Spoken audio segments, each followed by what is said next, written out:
Welcome to channel SMK Bakti Mandiri Bekasi. Assalamualaikum warahmatullahi wabarakatuh. Salam sehat, salam hebat dari kita yang selalu penuh semangat. Jangan lupa 5M-nya, tetap patuhi protokol kesehatan. Bersama saya Siti Nurhayati dan ditemani Bapak Wakil Kepala Sekolah Bidang Hubungan Industri SMK Bakti Mandiri Pak Rohman SPD. Bagaimana kabarnya Pak? Alhamdulillah sehat. Alhamdulillah. Mungkin udah gak asing lagi sama Bapak di sebelah saya. Banyak banget nih Pak yang saya mau tanyain ke Bapak. Apakah pihak hubungan industri melakukan kerjasama dengan perusahaan untuk kegiatan PKL?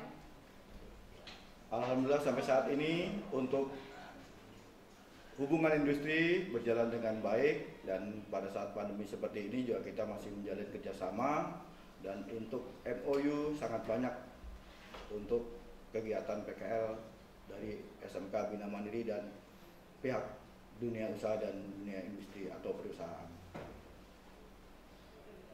Biasanya berapa sih Pak batas maksimal untuk kerjasama PKL di perusahaan?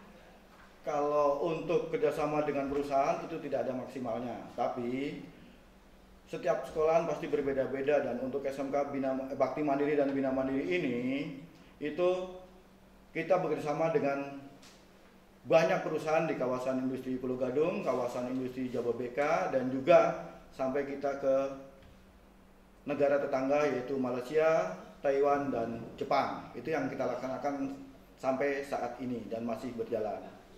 Kenapa PKL itu wajib untuk siswa-siswi SMK? Ya, kenapa diharuskan siswa SMK itu PKL atau Prakrin? Itu dikarenakan untuk siswa sendiri setelah lulus itu sebisa mungkin bekerja dulu. Setelah bekerja mereka bisa sambil kuliah. Itu supaya mereka juga mengetahui dan tahu dunia kerja yang asli seperti apa. Jadi mereka langsung terjun sendiri ke pihak perusahaan atau langsung terjun di perusahaan tersebut.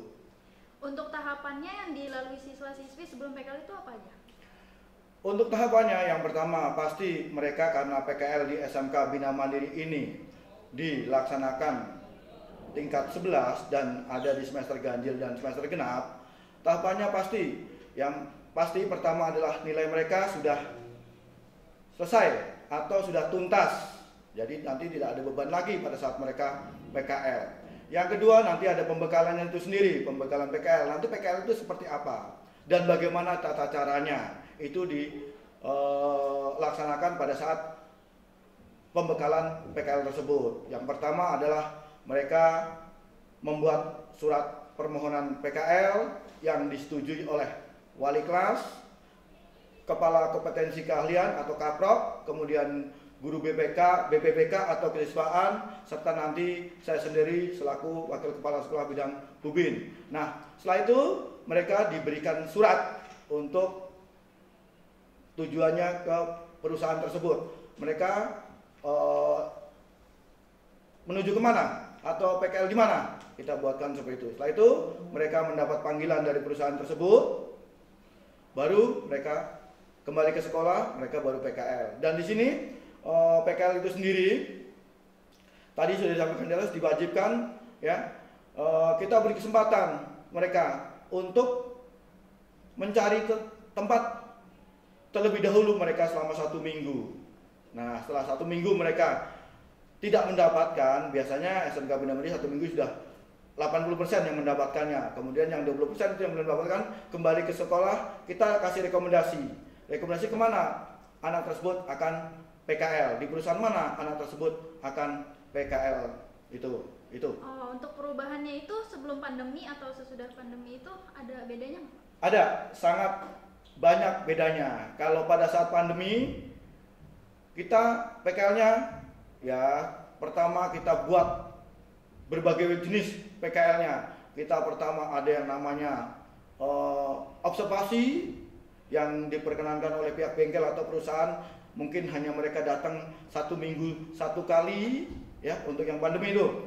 Kemudian juga ada yang kita perintahkan untuk PKL online, dan PKL online ini ya sampai saat ini masih banyak trouble-nya, jadi belum sempurna benar ya. Tapi kita untuk tahun ini, yang tahun keduanya ini, kita sudah tidak adakan untuk PKL online kembali. dan tetap kita masih bekerja sama dengan perusahaan tersebut, dengan Gema Qurani dan juga dengan PT Gosi, itu juga kita masih tetap bekerja sama. Ya, kemarin juga masih minta anak kita untuk PKL di wilayah Jababeka sana, itu ada kantor baru mereka, dia minta dari anak SMK Bina Mandiri dan Bakti Mandiri. Itu karena ya sangat jauh perbedaannya. Satu, anak itu tidak bisa melihat dunia kerja yang nyata seperti apa, di pihak perusahaan seperti apa. Itu. Jadi kalau PKL yang dulu dilakukan, yang selama dilakukan, yang normal, itu anak-anak sangat enjoy di perusahaan, walaupun ada trouble-nya, nanti ada siswa yang malas segala macam, tetap Hubin semua kita tangani dengan baik. Itu. Kalau ada siswa-siswi yang belum mendapatkan prakerin sampai batas waktu yang belum ditentukan, Hubin bakal ngasih apa tuh? Biasanya kalau memang belum sampai batas waktu yang kita tentukan itu belum mendapatkan PKL, kita panggil orang tuanya bersama guru BBBK, nanti kita bicara bersama Kaprok, kita bicara. Kita mau kemanakan anak ini? Yang biasanya kita titipkan di jurusan masing-masing, di tempat lab mereka masing-masing, itu yang biasanya kita lakukan, ya. Dan itu kan biasanya tidak banyak kalau sampai batas waktu, itu tidak, batas waktu sudah habis, itu sama sekali tidak melaksanakan PKL, kita titipkan di situ. Itu seperti itu. Atau juga anak-anak yang berkendala di perusahaannya ada masalah, atau di bengkelnya ada masalah, kita kembalikan lagi ke pihak kepala program keahlian atau kepala kompetensi keahlian tersebut. PKL juga termasuk syarat kelulusan kan ya Pak? Ya, kalau masih ada waktu pada saat masih kegiatan UN, masih ada ujian nasional, itu PKL kita wajibkan dan sebagai syarat untuk bisa naik ke tingkat berikutnya. Dan sampai saat ini juga sebenarnya PKL itu menjadi salah satu syarat untuk bisa naik tingkat ke berikutnya, atau nanti lulus untuk kelulusannya, karena sudah tidak ada UN ya, jadi nanti yang menentukan semuanya dari uji kompetensi mereka yang ini oleh sekolah dan perusahaan, diuji oleh pihak sekolah dan perusahaan, nanti juga harus mereka menyelesaikan PKL-nya gitu. Nah, biasanya kan kalau siswa-siswa SMK itu mengadakan kunjungan industri. Apa sih Pak rencana yang dilakukan Hubin sebelum mengadakan kunjungan industrinya? Biasanya kita sampaikan dulu ke anak-anak yang tahun-tahun lalu kelas 10, baik tingkat 10 dan orang tuanya kita undang. Kita sampaikan program Hubin, dan yang tahun lalu juga kalau tidak salah kita menggunakan media ini ya, kita sampaikan ini loh program kerja Hubin. Di antaranya adalah tadi kunjungan industri. Kenapa kunjungan itu diadakan? Biasanya siswa yang masuk ke sekolahan swasta atau itu pasti memilih dulu sekolah yang negeri, dan tidak semuanya bikin ke SMK-nya. Tidak mereka tidak semuanya mendaftar awalnya di SMK. Jadi biar mereka tahu, oh dunia kerja seperti apa, setelah SMK itu seperti apa. Jadi program kerja Hubin salah satunya adalah untuk tingkat 10 itu sendiri, itu selalu mengadakan kunjungan industri, dan setiap sekolah itu selalu berbeda. Itu wajib Pak? Ya kalau dikatakan wajib ya tidak, tapi kan pandemi seperti ini juga kita tidak bisa melaksanakan seperti apa. Sudah hampir 2 tahun ini, 2 kali ini kita tidak mengadakan, karena itu hanya khusus tingkat 10. Untuk tingkat 11 sudah padat kegiatannya, apalagi untuk tingkat 12-nya lebih padat lagi untuk menyelesaikan kegiatan akhir ujian sekolah tingkat 12-nya. SMK itu kan hampir rata-rata kelulusannya 70% minat untuk bekerja. Apakah di sekolah ini mengadakan bursa ketenaga kerjaan khusus? Ya, kebetulan saya sendiri adalah selaku BKK-nya di Kota Bekasi, dan salah satu anggota, bukan anggota lagi, adalah pengurus BKK di Dinas Pendidikan Kota Bekasi atau Dinas Tenaga Kerja Kota Bekasi. Jadi kalau untuk rekrutmen sendiri, kita selalu adakan untuk SMK sendiri itu selalu mengadakan 2 kali dalam 1 tahun. Begitu lulus kita selalu adakan. Jadi 2 kali saja untuk di sekolah SMK ini sendiri. Kemudian yang lainnya karena salah satu pengurus di Dinas Tenaga Kerja Kota Bekasi, BKK-nya, jadi nanti ada rekrutmen dari SMK lain yang biasa kita rekomendasikan, kita sekolah yang dekat di SMK 1 itu selalu ada rekrutmen yang awalnya cukup mumpuni, dan biasanya SMK 1 selalu mengundang anak SMK Bina Mandiri untuk ikut serta tes dari perusahaan manapun. Yang penting bisa mengikuti kriteria. Nah, kriteria ini yang utama karena biasanya adalah tinggi badan. Itu seperti itu. Perusahaan apa saja yang sudah ada MOU untuk rekrutmen tenaga kerja?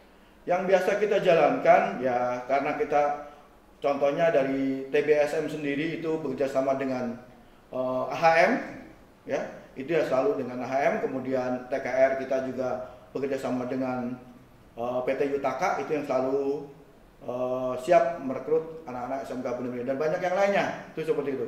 Kita selalu bergantian. Bahkan Astra Group pernah merekrut di sini sampai bukan hanya anak kita saja, boleh open dari sekolah manapun boleh. Sampai ada anak dari Cirebon juga ikut tes, melaksanakan tes di sini. Astra Group itu biasanya seperti itu.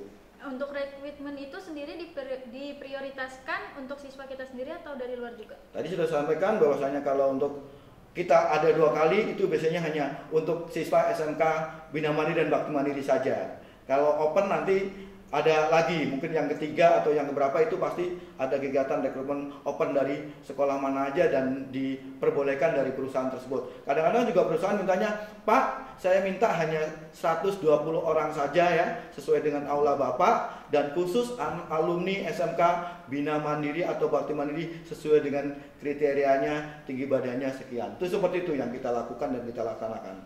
Berapa bulan sekali untuk pelaksanaan rekrutmennya? Kita tidak pasti ya, tidak pasti untuk berapa bulan sekali. Yang pasti dalam 1 tahun yang rekrutmen untuk rekrutmen di sekolah ini sendiri itu yang pasti adalah 2 kali ya, 2 kali, dan tidak tutup kemungkinan untuk menambah ya. Yang udah biasa itu 2 kali menambah dari perusahaan yang lain untuk bisa rekrutmen di sini. Itu seperti itu. Karena saya salah satu pengurus BKK-nya di Dinas Tenaga Kerja Kota Bekasi, yaitu yang kita jalankan. Kalau ada open, ya sudah, siap sekolah mana yang bisa ditempatkan, yang ditempati. Nanti dari UMM SMK Bina Mandiri kita sanggup ditempati, berarti dari sekolah lain akan mengirimkan kandidatnya sesuai dengan kriteria yang dibutuhkan oleh perusahaan tersebut. Kalau misalnya masa pandemi ini berakhir, Bapak punya rencana apa untuk kedepannya? Banyak sih sebenarnya, ya pengen segera mungkin ya kita minta ya pandemi besok pagi sudah berakhir ya. Kemudian juga kedepannya SMK Bina Mandiri dan Bakti Mandiri bisa kembali eksis, nggak cuma di wilayah Jabodetabek tapi juga bisa sampai ke luar negeri lagi. Dan alhamdulillah sebagai informasinya, rekan-rekan kalian atau kakak kelas kalian yang alumni ini, kita sudah yang lulus di pendidikan sarjana di Taiwan aja sudah 18 orang. Yang angkatan keduanya, angkatan pertamanya itu sudah 18 orang. Yang angkatan keduanya mungkin baru tahun yang akan datang bisa lulus dari S1 dari Taiwan. Mereka di sana cukup berusaha karena bekerja dan kuliah. Itu yang kita inginkan. Kalau cerita mereka, saya tanyakan dengan mereka juga, Pak, saya bisa di sini kenapa? Saya bisa jalan terus karena saya harus tanggung jawab sama diri sendiri dan keluarga.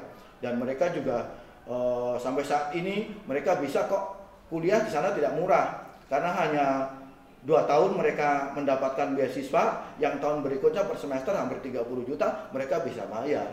Mereka sambil bekerja sambil magang. Alhamdulillah sampai saat ini masih berjalan, dan itu yang kita inginkan sampai ke depannya. Dan yang ke Jepang juga masih kita berjalan, dan alhamdulillah mereka sudah cukup baik. Tinggal 1 orang lagi yang belum, 1 orang yang angkatan kedua itu belum lulus. Kalau angkatan pertama sudah lulus, angkatan kedua 1 orang lagi, karena di Jepang itu sesuai dengan kompetensinya. Kalau untuk TI itu hanya hampir 3 tahun, kalau untuk jurusannya permesinan dan segala macam atau otomotif itu sampai 3 tahun, sampai 4 tahun sampai 5 tahun baru mereka selesai. Mungkin itu. Nah, sudah sampai di penghujung acara. Semoga pandemi ini segera berakhir dan kita bisa berkumpul kembali untuk menimba ilmu. Mohon maaf bila ada salah-salah kata. Wabillahi taufiq walhidayah. Wassalamualaikum warahmatullahi wabarakatuh.